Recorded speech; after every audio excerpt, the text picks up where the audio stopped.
Welcome to Life by Design, episode 403.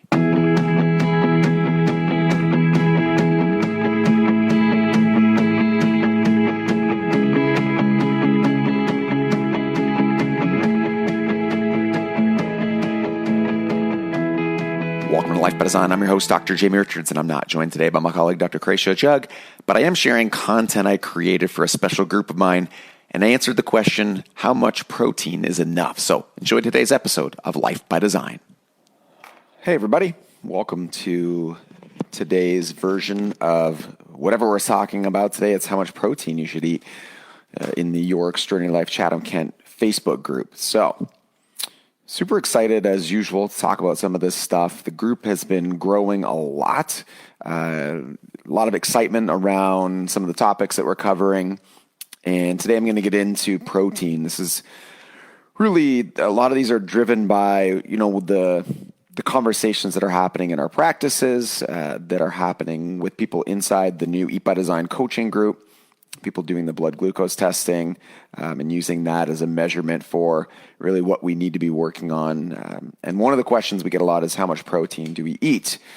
So let's go back. We'll do another review for those people who are new to the group. If anybody's listening in, I know not everybody catches this live, but if you're listening in, if you can comment over here and let me know I'm listening. I'm listening. Let me know you're listening. Let me know you can see. Let me know you can hear. And that confirms for me that we're totally on track, and I can just keep talking for the rest. Now, for those who are catching it in the play later, no problem. I won't see your comments, but if you do leave comments here, I'll be notified of any comments that you make, questions that you make, and then I'll be able to go ahead and answer those at a future time. So the premise and the basic concept, if you're new, is that if you were to take a split section, we'll call it, of our blood at any time, there's certain energy sources and fuel sources. And the fuel sources are stored. Good. That's good, Ashley. Thank you. The fuel sources are stored, based on their ability to be utilized. So, for example, glucose will be at the top of our funnel if you think of it this way. Hey, Rachel. So glucose is at the top of the funnel. It's the most easily accessible. So that's why our blood sugar level is something that we can measure. We have a small amount of blood sugar, about a teaspoon in our blood at any given time in an ideal world. Anything beyond that gets stored at the next level down, which is our glycogen. It gets stored in muscle, gets stored in our liver, which is also why strength training and fitness is such an important thing, because it gives our body lean mass and a place to store glucose. This is a really important point. If you look at, let's say, a diabetic as an example, who's not been managing well, their body will be essentially breaking down muscle, eating muscle for energy, and storing fat. And so they'll have very low amounts of lean muscle and more adipose tissue. And so we want to build up muscle so our body has a place to store glucose. So we've got our glucose, we've got our glycogen, and then we've got fat from our diet. And our body will utilize fat from our diet as energy, and then excess energy, whether it's from fat, carbohydrates, or protein, we'll talk about that today, gets stored as body fat. Now, when it's stored as body fat, it's much harder to get to. It's easily stored that way, hence why we store so much of it. But as long as there's glucose available, our body will tend to use primarily glucose. It's not an all or nothing type situation, but it'll burn mostly glucose, use glucose for energy. As glucose drops, it'll feed glycogen. It'll break down glycogen. It'll turn it back into glucose.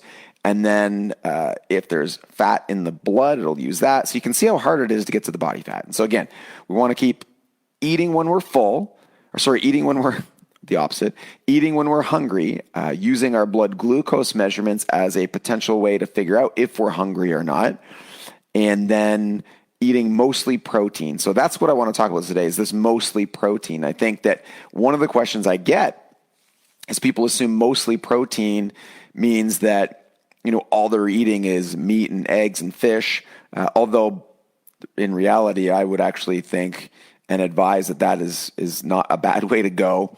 But I don't want to freak people out who tend to enjoy vegetables and other things. I'm not suggesting that's all we eat, although the carnivore diet is extremely popular and growing. And again, not just because, somebody's testing it out. It's a fad. It's one of the most searched diets in Google search right now over the last year or 2 years.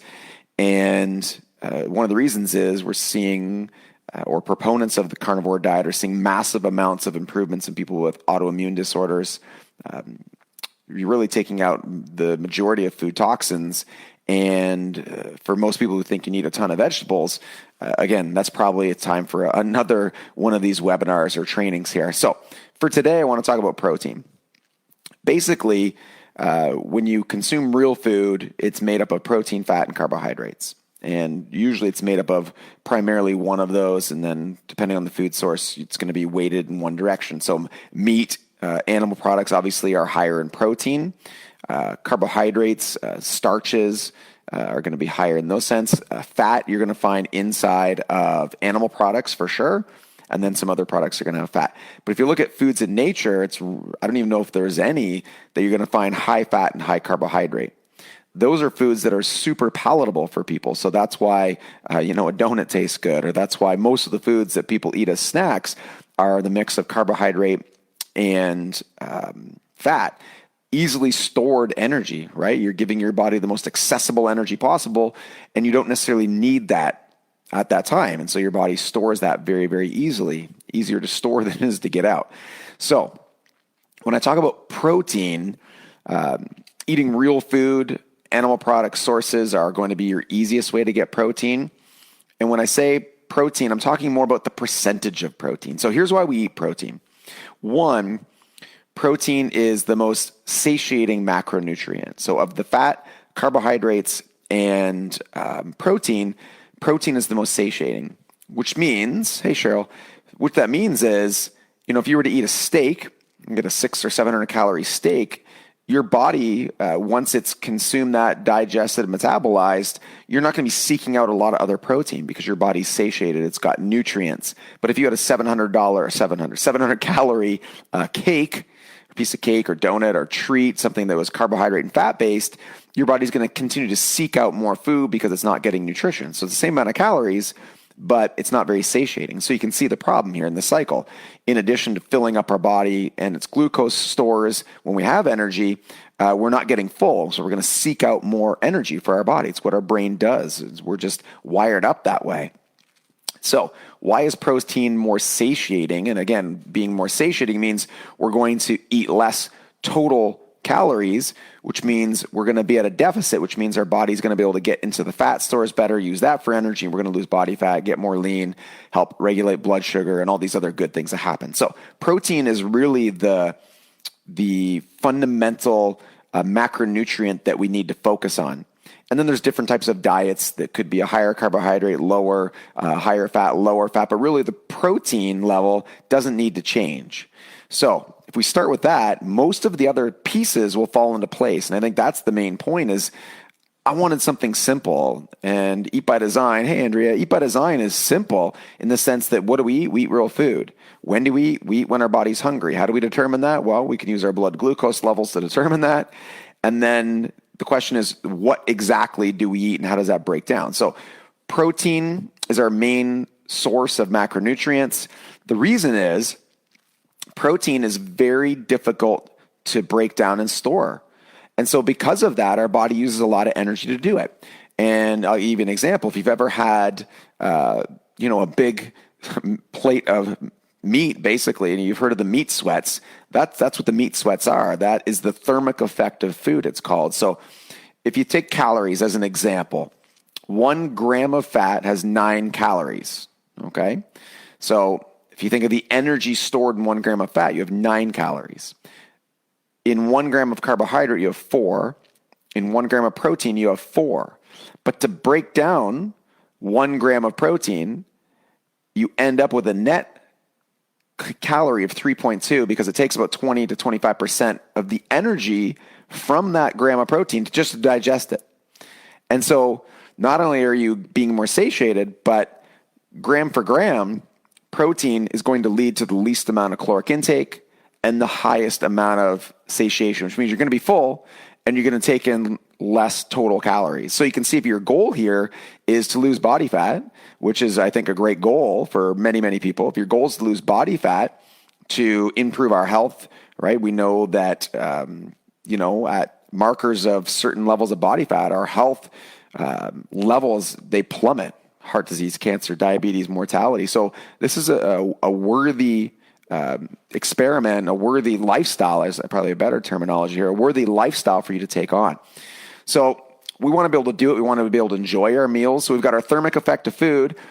We've got the fact that protein is more satiating. It takes more energy to burn it, whereas, say, junk food doesn't take as much energy to burn it. That's why even if you've had, I know with our kids, we'll have a protein for dinner, and you think you'd be full. Well, you're full. You're not seeking out protein, but they'd be more than happy to have, a piece of chocolate or a grain-free cookie, or, they're still hungry, but they're not hungry for protein. And it's the same for us, is once you've fulfilled the protein requirements, you're satiated there, but you could still eat other things.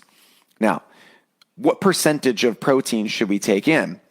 Eating more protein is not always the necessary solution. You can increase your percentage of protein by cutting back on your fat and carbohydrates. So it's not just about eating more protein, it's also about cutting back on the junk food. And probably 20% minimum, 30%, but when you start to get in the levels of 40% to 45% protein in your diet, total calories, those are the groups that statistically lose body fat the fastest, and they lose body fat the easiest.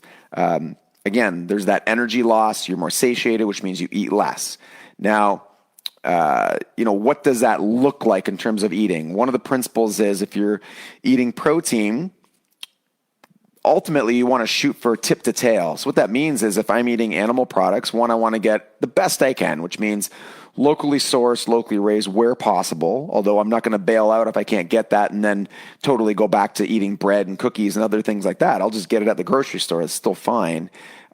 Tip to tail where possible. What I mean is don't just eat lean ground beef and lean chicken breast. The reason is muscle meat is higher in certain amino acids, whereas if you're eating the entire animal and fattier versions of the meat, you're getting other sources of amino acids, the micro building blocks from protein, and those need to be balanced out. It can be really bad if you have all just lean muscle protein and then you're not getting enough of the other ones. What's some of the ways we can get that?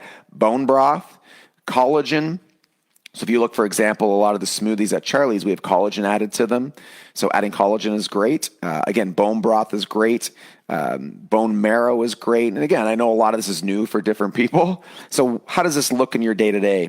Well, for the most part, if you're following along, waking up in the morning, in your test phase, you might test your morning blood glucose. If you're out of your test phase and you're in appetite training or beyond, you may not necessarily do that. So I'll wake up, I'll have my coffee with a tablespoon of heavy cream, 35% cream, and I'll go about my day. A second cup or espresso, 35% cream. And then as I start to get hungry, I will go ahead and test my levels. If my levels are at my personal prompt number that we've spoken about, I'll go ahead and eat. And even if you're not doing the Eat by Design coaching, the simple method here is don't eat, delay your meals until you're hungry. The goal is to try and figure out when you're truly hungry, not just when you think you're hungry, and then eat and eat mostly protein. So as an example today, I actually haven't eaten today, so it's 4:45. Part of it is we're having a nice feast tonight, and I wanted to wait.